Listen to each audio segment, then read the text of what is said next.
Permit आहे त्याला 60% पडलेले आहेत।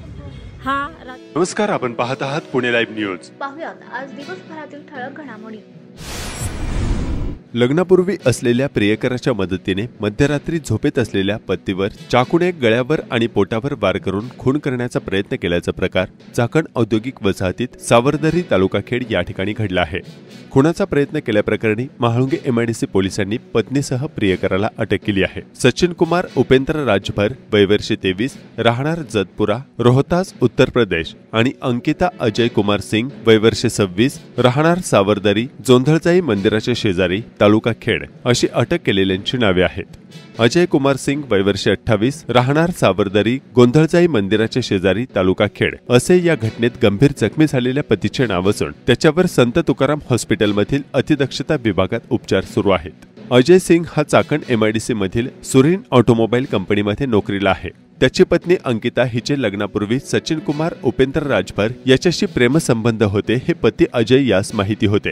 त्याने अंकिता हिला सचिन कुमार याच्याबरोबर बोलत जाऊ नकोस असे सांगितले। रविवारी दिनांक 16 रोजी रात्री जेवण करून पती अजय सिंग घरात झोपला होता, मात्र त्यांच्या रूममध्ये कोणीतरी बोलत असल्याच्या आवाजाने रात्री 12:30 वाजता त्यास जाग आली। तेव्हा त्यांच्या रूममध्ये अंकिता आणि सचिन कुमार हे आलेले होते। त्यांनी त्यास यहाँ कैसे आया असे विचारले, तेव्हा त्याने तुमको जान से मारने के लिए आया हो असे म्हणून जबर मारहाण करू लागला। पत्नी अंकिता हिने पतीच्या चेहऱ्यावर नखाने ओरबडू लागले। सचिन कुमार याने अजय यास जमिनीवर ढकलून दिले, तेथेच असलेले दांडके त्यांच्या डोक्यात मारले। त्यानंतर तो घरातील भाजी कापण्याची सुरी घेऊन आला। तुमको जान से मार देंगे असे म्हणून अजय कुमार यांच्या अंगावर बसून सचिन कुमार याने त्यांच्या गळ्यावर सुरीने वार केले, तसेच पोटावर आणि छातीवर वार करून त्यास जीवे ठार मारण्याचा प्रयत्न केला। त्यावेळी अजय कुमार याने हातपाय झटकून उठून तो रूमच्या बाहेर आला। त्यांचा आवाज ऐकून लोक जमा झाले, तोपर्यंत यांनी रूमला बाहेरून कडी लावली। अंकिता आणि सचिन कुमार यांना आतमध्ये डांबून ठेवले। महाळुंगे पोलिसांनी दोघांना पकडले। अजय कुमार यांना रुग्णवाहिकेतून संत तुकाराम हॉस्पिटल या ठिकाणी उपचारासाठी दाखल केले, तर महाळुंगे एमआयडीसी पोलीस याबाबतचा अधिक तपास करीत आहेत। एटीएम मधून पैसे काढून देतो असे सांगत हातचलाखीने एटीएम कार्डची अदलाबदल करून 21 ज्येष्ठ नागरिकांची फसवणूक करणाऱ्या परराज्यातील ठगाला पोलिसांनी बेड्या ठोकल्या। चाकण औद्योगिक भाग आळंदीसह विविध भागात या ठगाने अनेकांना गंडा घातला आहे। राजू प्रल्हाद कुलकर्णी वय वर्ष 54 राहणार म्हैसूर कर्नाटक असे अटक करण्यात आलेल्या आरोपीचे नाव आहे। त्याच्यावर आळंदी आणि भोसरीसह पुण्यातील विविध पोलीस ठाण्यांमध्ये 16 गुन्हे दाखल आहेत। आरोपी राजू कुलकर्णी हा एटीएम केंद्राबाहेर थांबून राहायचा। पैसे काढण्यासाठी येणाऱ्या ज्येष्ठ नागरिकांवर तो पाळत ठेवायचा। ज्या ज्येष्ठ नागरिकांना एटीएम मधून पैसे काढता येत नाहीत त्यांना मदत करण्याचे भासवून त्यांच्याकडील एटीएम कार्ड आणि पिन नंबर मिळवायचा। त्यानंतर हातचलाखीने एटीएम कार्ड बदलून नंतर त्यातून पैसे काढत असल्याचे निष्पन्न झाले। तब्बल 21 ज्येष्ठ नागरिकांना ठगवून त्यांची तब्बल 17,92,900 रुपयांची फसवणूक केल्याचं उघडकीस आलं आहे। चाकण शहरात महामार्गावर भरधाव वाहने धावताना दिसतात। या भागातील अंतर्गत रस्त्यावर देखील अनेक वाहने सुसाट वेगाने धावत असून ती अपघातांना निमंत्रण देत आहेत। चाकण आगरवाडी रस्त्यावर आगरवाडी या ठिकाणी 2 वाहनांचा असाच गंभीर अपघात झाल्याची घटना मंगळवारी दुपारी घडली। यात एका स्विफ्ट मोटारीचे नुकसान झाल्याचं स्थानिकांनी कळवलं आहे। सुदैवाने यात कोणतीही जीवितहानी झाली नाही। शिवजयंतीच्या निमित्ताने खेड तालुक्यात छत्रपती शिवाजी महाराजांचा जन्मोत्सव साजरा करण्यासाठी गावागावातील तरुणांनी जय्यत तयारी केली आहे। गावागावातून पायी ढोल लेझिमसह शिवज्योत आणण्यासाठी शिवनेरीवर तरुणाई दाखल झाली आहे। खेड तालुक्यातील छत्रपती शिवाजी महाराजांच्या पुतळा परिसरात विद्युत रोषणाई करण्यात आली आहे।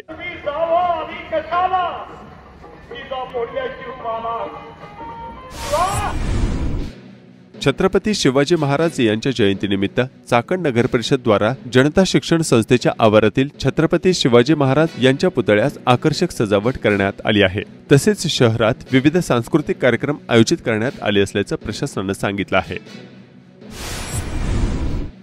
यंदा फेब्रुवारीमध्येच खेड तालुक्यासह संपूर्ण पुणे जिल्हा सतत 36 ते 38 अंश सेल्सिअस तापमानावर गेला असून सलग तिसऱ्या दिवशी खेड तालुका, कोरेगाव पार्क आणि पिंपरी चिंचवड भागांचे तापमान राज्यात सर्वाधिक नोंदले गेले आहे।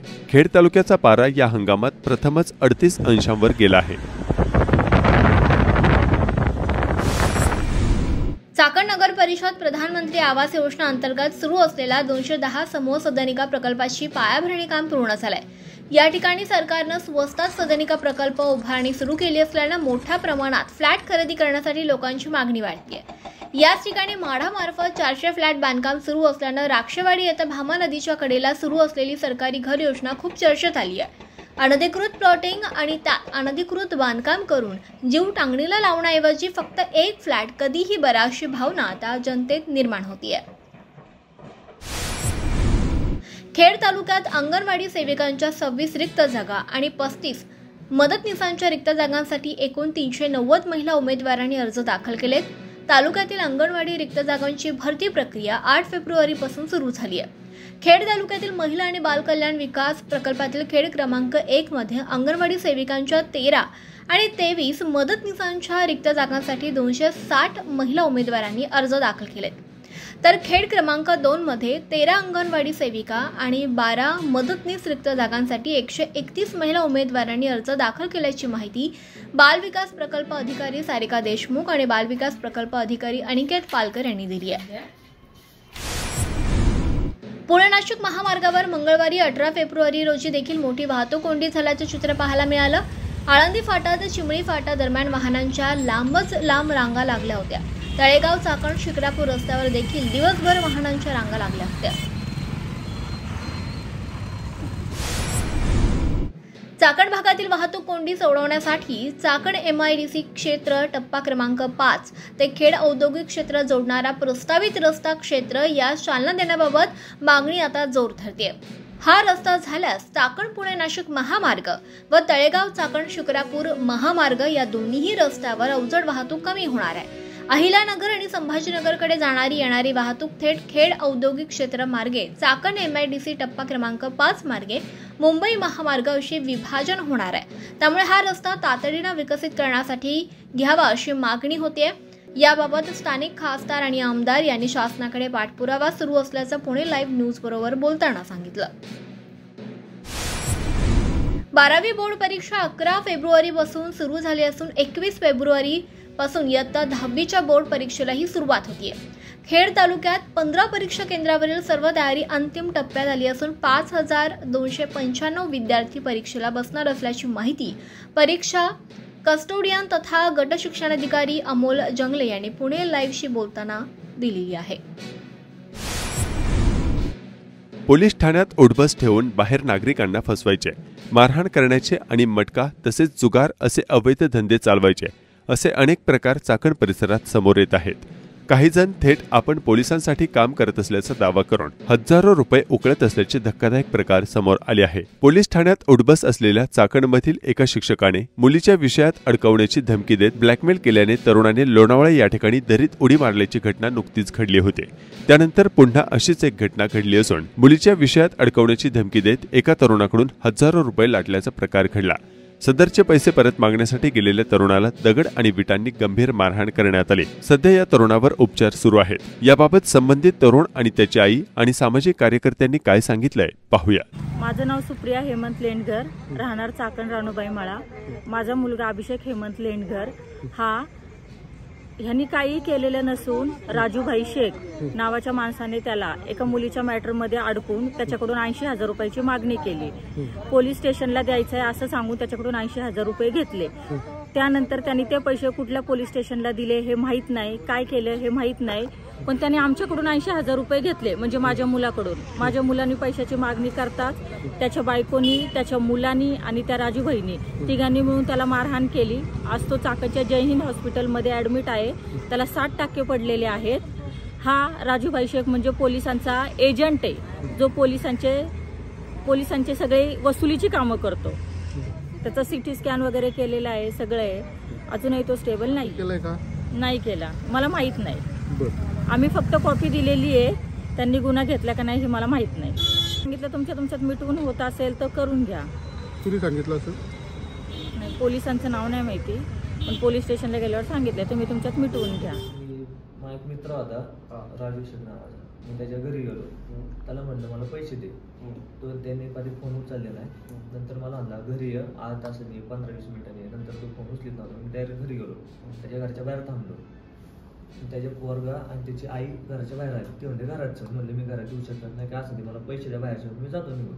तर मी थोडं बडबड केल्यामुळं त्याच्या पोरांनी विडी घेतली, माझ्या डोक्यात टाकली व तो बाकीचे लोक मध्ये पडली, त्यांनी शांत केलं, वातावरण मिटवलं। पण परत त्यांनी दगड उचलला, एक वीट उचलली, परत डोक्यात टाकली, मला लाथा बुक्या मारल्या.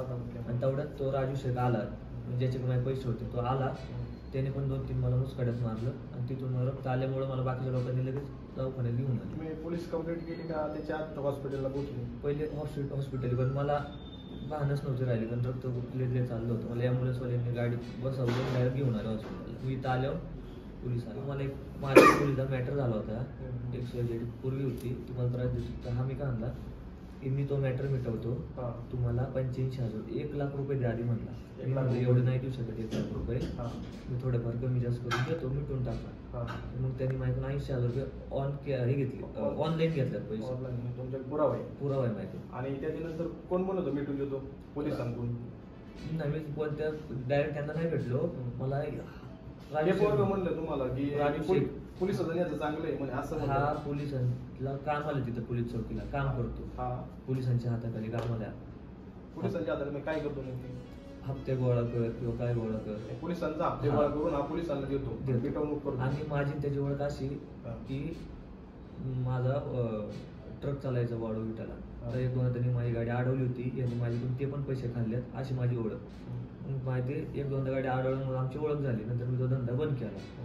मला तर काम नसल्यामुळे मी त्या संघ राहत होतो, संघ राहत होतो, बाकी मला काय माहिती. पोरीचा मॅटर म्हणजे तुमच्या खोटा गुन्हा लागेल करायचा? खोटा गुन्हा लागला. आणि ती पोरगी राजशेखला फोन करायची कंटिन्यू, आणि राजशेख आणि त्या दोघांचे फोन कंटिन्यू व्हायचे. अच्छा, असं म्हणजे दोघांची मला असं वाटतं मिली बघते सेटलमेंट केली डिपार्टमेंटचा. चाकण पोलीस. आणि त्यांनी हॉस्पिटलला एक जण पाठवून ठेवलं की तिथं काय चाललंय काय नाही, मला सगळं सांगून.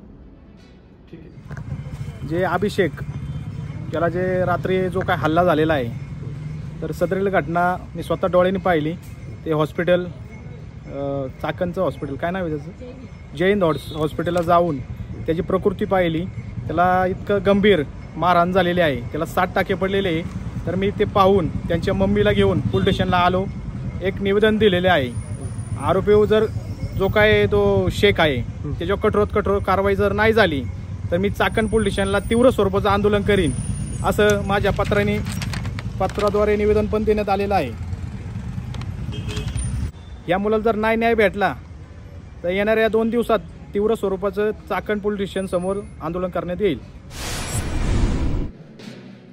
पुणे महानगर प्रदेश विकास प्राधिकरणाने नागरिकांच्या सोयीसाठी खेड तालुक्यासह भोर, राजगड, मावळ, मुळशी, हवेली, दौंड, पुरंदर आणि शिरोळ या 9 तालुक्यांच्या ठिकाणी प्रत्येकी 1 कार्यालय स्थापन करण्याचा निर्णय घेतला आहे. PMRDA यांनी कामकाजाचे विकेंद्रीकरण करण्याचा निर्णय घेतला आहे. त्यासाठी 4 प्रादेशिक कार्यालय आणि हद्दीतील प्रत्येक तालुक्यामध्ये 1 कार्यालय काढण्यात येणार आहे.